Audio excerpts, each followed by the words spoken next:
Hello, welcome to AKS IAS. ఇటీవలే Valmiki tiger reserve అనేది వార్తల్లో నిలిచింది.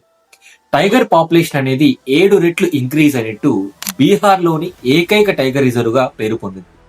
2010 సంవత్సరంలో 8 టైగర్స్ ఉండేటువంటి ఈ టైగర్ రిజర్వ్ లో 2022 నాటికి 54 కౌంట్ అనేది పెరిగింది. అండ్ అదే విధంగా ఈ టైగర్ రిజర్వ్ గుండా గండక్ అనేటువంటి నది ఫ్లో అవుతూ ఉంటుంది. And most important, tiger conservation అనేటువంటిది ఇక్కడ ఏ విధంగా చేస్తున్నారో ఇది చాలా ఇంపార్టెంట్ గా చూసుకోవచ్చు. అండ్ భారతదేశంలో మొత్తం 58 టైగర్ రిజర్వ్స్ ఉన్నాయి. 58వ టైగర్ రిజర్వ్ గా మాధవ్ టైగర్ రిజర్వ్ మధ్యప్రదేశ్ లో ఉన్నటువంటి దాన్ని రికగ్నైజ్ చేయడం జరిగింది. దీనితో భారతదేశంలోనే అత్యధిక టైగర్ రిజర్వ్స్ ఉన్నటువంటి రాష్ట్రంగా మధ్యప్రదేశ్ వార్తల్లో నిలిచింది. టోటల్ 9 ఉన్నాయి. అండ్ భారతదేశంలో ఓవరాల్ గా లార్జెస్ట్ టైగర్ రిజర్వ్ వచ్చేసి Srisailam Nagarjuna Sagar tiger reserve. And smallest tiger reserve వచ్చేసి భారతదేశంలో మహారాష్ట్రలోని బోర్ టైగర్ రిజర్వ్ గా రికగ్నైజ్ చేయడం జరిగింది.